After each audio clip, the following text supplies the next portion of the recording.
Hey, what's up, everybody? What is going on? So I'm gonna share with you something today. Father has put this on my heart to give this to one of you guys out there, a couple of you guys, or maybe there's a bunch of you. This is a common problem.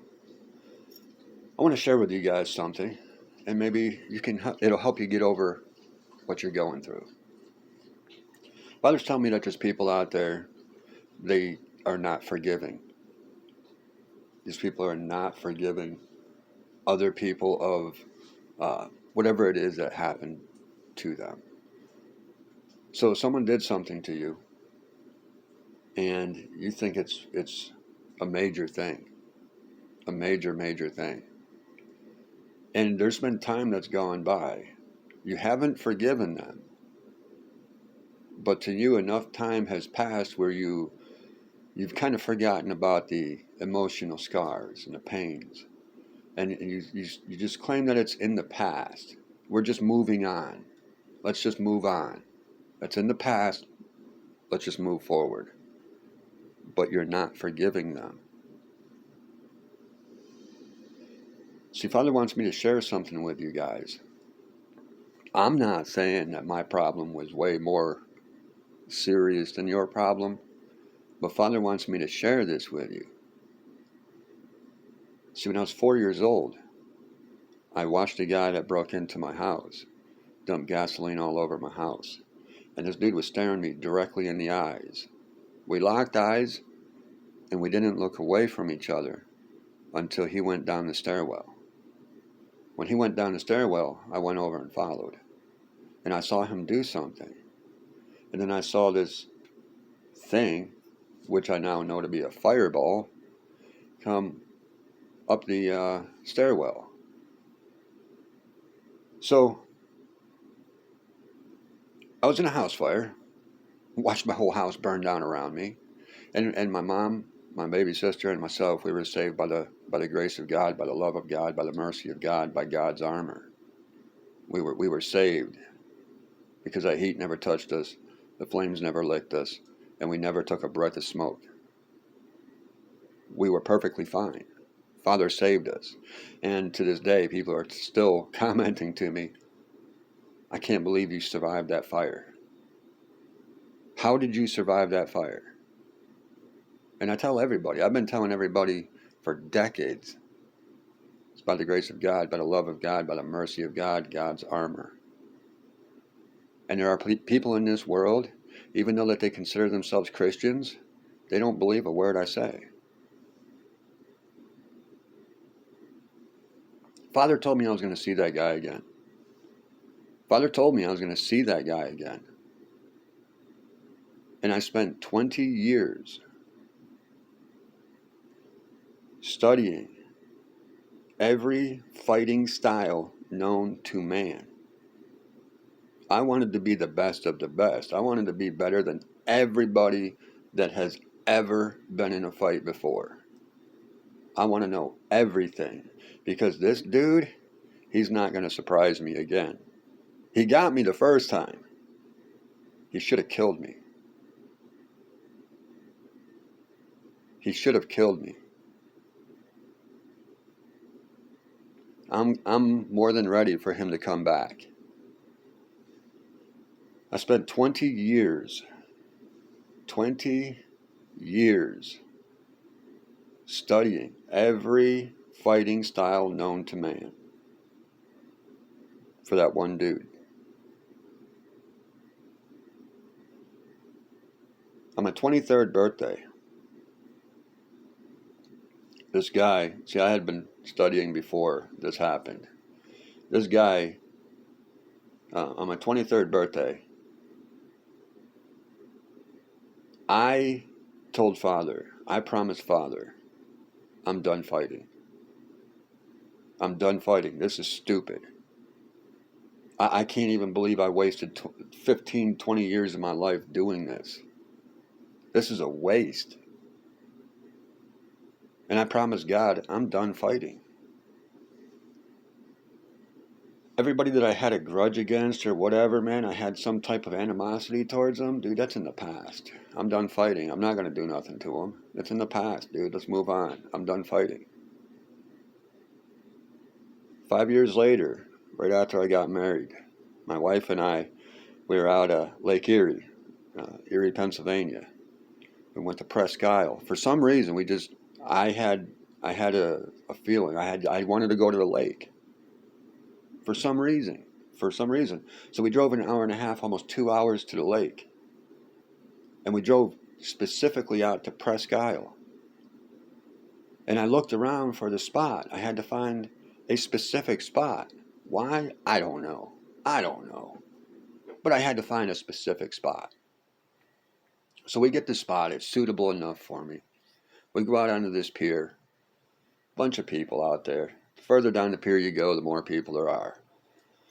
I'm not trying to fight for 18 inches of real estate on a pier. I'm not trying to do that. So my wife and I just, briefly discussed between ourselves that we'll go up by this gentleman that's over here. And we'll stand, decent amount of ways away, 10 feet away, whatever, give him some space. We got our space, you know what I'm saying? But, he kind of keeps people away from us and we kind of keep people away from him. That's just the way it is. So this dude looks at my wife, smiles. And I was like, wow, this dude's friendly, you know what I'm saying? He looks at me and the smile goes away. And it's like he's seen a ghost. He turns around, faces back out towards the lake. My wife and I look at each other and we're like, what? Something's about to go down. So I just kind of pushed my wife back a little bit. Just get behind me a little ways. Because if something goes down, I don't want you in the way. This dude turns back around. He said, there's things in my life that I have done that I am ashamed of. I am not proud of them. If I could take them back, I would. But I can't. The only thing that I can do is ask you for forgiveness.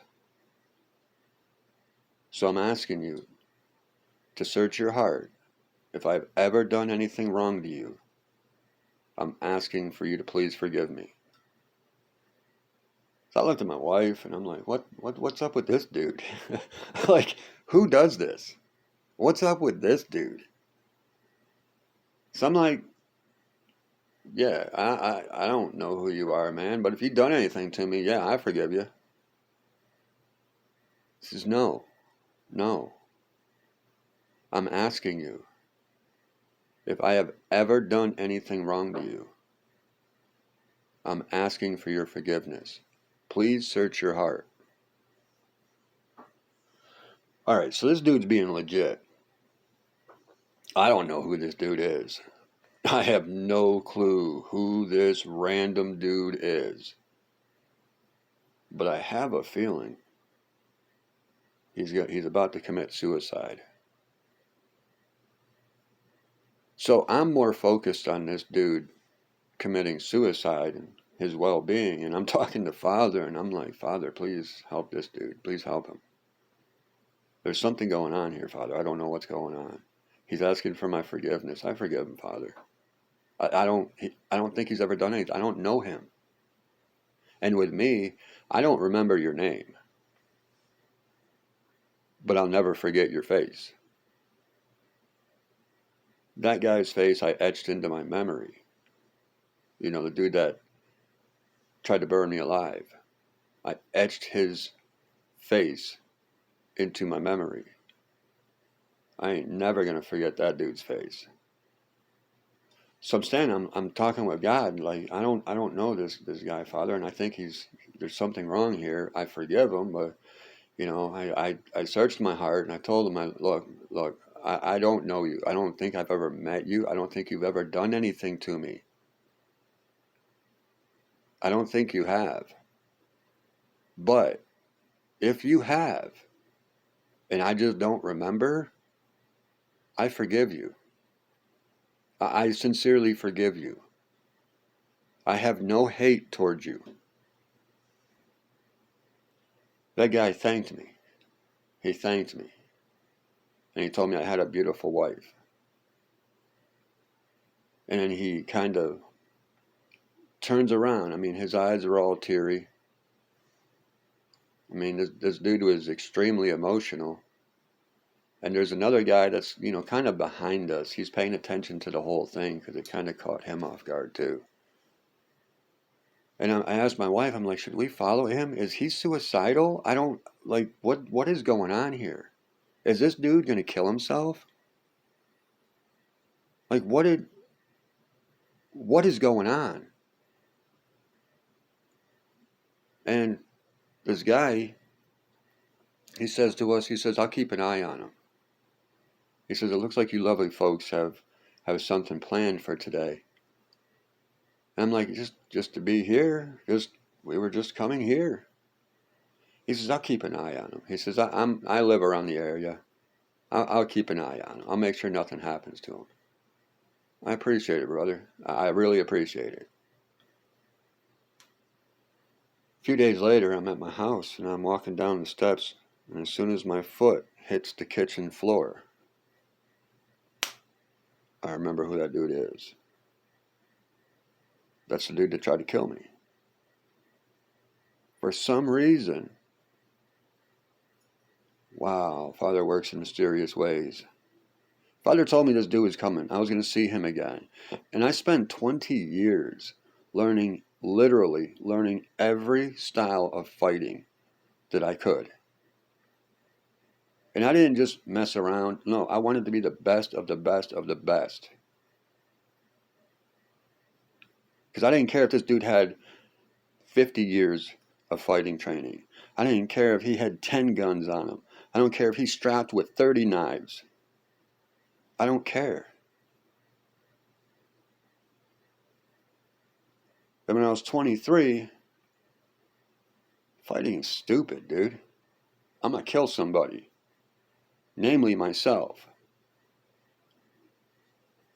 So I quit fighting, man. Whoever I had a grudge against, whatever. It's in the past, dude. I don't care.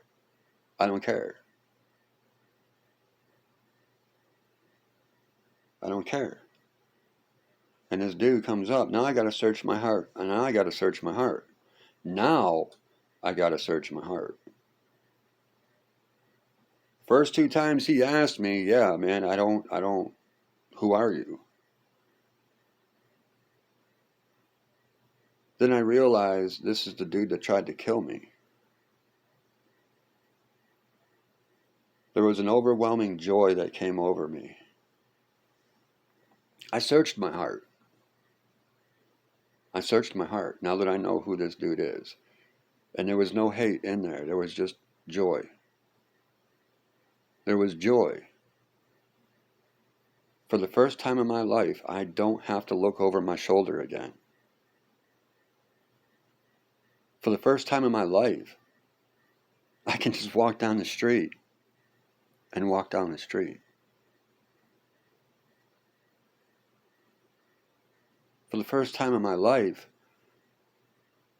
I can just forgive this dude. I can forgive him. And I am filled with joy because I realized my brother was asking for my forgiveness because my brother is trying to go home. Just like me.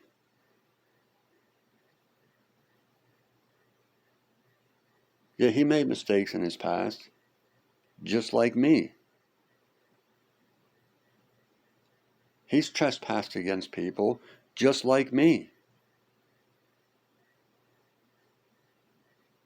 And now he's trying to turn himself over to Father and be a better person and help others just like me. So if I can't forgive him, how can I expect forgiveness? And then people probably hurt you a long time ago and it's water under the bridge. You just let it go because your feelings aren't there anymore. But I guarantee you, if you think about them, those feelings come right back up to the surface. And if you don't forgive them, you will not be forgiven yourself. Forgive us of our debts as we forgive those who debt against us. So So if we can't forgive those who debt against us, we cannot be forgiven. Please forgive us of our debts as we forgive those who debt against us. I do not remember scripture. I do not remember the holy prayer being, please forget about our debts as we forget about those who debt against us. Please overlook our debts as we overlook those debts that are cast against us. Please ignore our debts as we ignore the debts of others against us.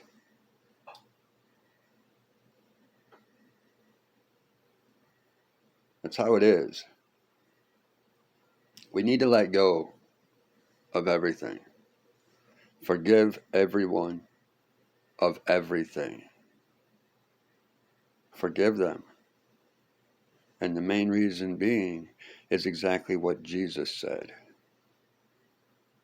Forgive them, for they know not what they do. And when people realize that the demons are out working around in people, and it's the demons doing all of this, then it is easier to forgive the people. I got people coming at me right now. I don't hate them. I love them. I want them to go home. As a matter of fact, I gave them a couple 100 hours of video on God and Jesus and salvation.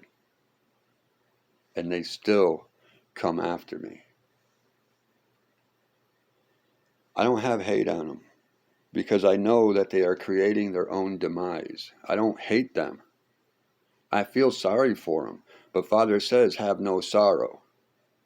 So I just wiped that away real quick and just realized they are some of the dumbest people on the face of this earth.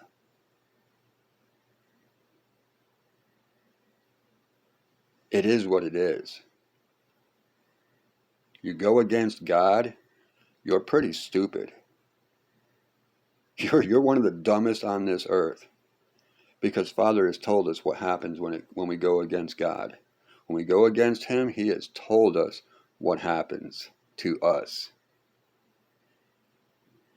If you can't forgive those, you won't be forgiven.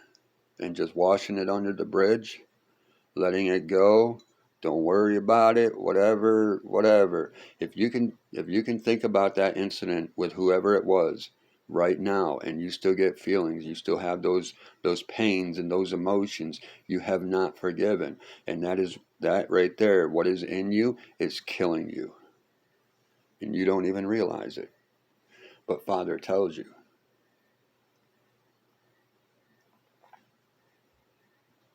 We need to wake up. We need to fully wake up as to what Father's word really means, as to how it works in our life, as to how our life literally works. This is why I get on and do my videos. This is why I'm so blunt. I don't sugarcoat like these other ones. And hey guys, here's a special word for you. Jesus says He loves you. Bye. See you tomorrow. Hey guys, special word for you. God said that this word is he's gonna come. It's like, dude, like, I get it, man. I get that, but I'm not that way. I'm gonna tell you how it is because I've lived through it. I've been walking with Father for 28 years or 38 years. Walking with Father for 38 years. Was I always doing it right? No. Nah. But the one thing is, I stayed with Father. Like, yeah, I would go out here and help these people. And some people would tell me it was the wrong thing to do. Maybe it was the wrong thing to do. Maybe it was. But who are you to say? Because Father put me in this situation. Father put me in this situation. Father has a plan for me. He has planned my entire life. So whatever comes before me, it is from God. God has designed this to come in my path, to happen in my life. Father has designed this. So who are you to say? Who are you to say?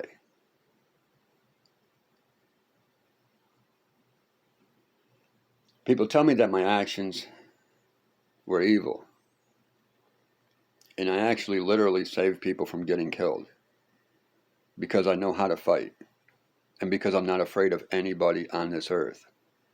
Because Father told me, when I called out to Jesus Christ when I was 8 years old, I needed Jesus to come save me from the demons. I was living in a demonically possessed house. This is why I don't fear humans, because humans allow the demons to work through them. See, I asked for Jesus to come down, and Father showed up. And Father, I was real with Father. I told him, I'm afraid of I'm afraid of these things that are going to kill me. And Father says, these demons cannot kill me. These demons cannot kill us. They do not have the authority. Only God has the authority to kill us. When he casts us into the lake, that's his authority. So if we're trying to go home and we ain't trying to go into the lake, we ain't got to worry about it. We ain't got to worry about the wrath of God because we're going home. God's not going to throw us into the lake, his children. He's not going to throw us into the lake. But you need to forgive and not just forget, because you're forgetting about forgiving. And it'll be the death of you. Food for thought. Peace and love.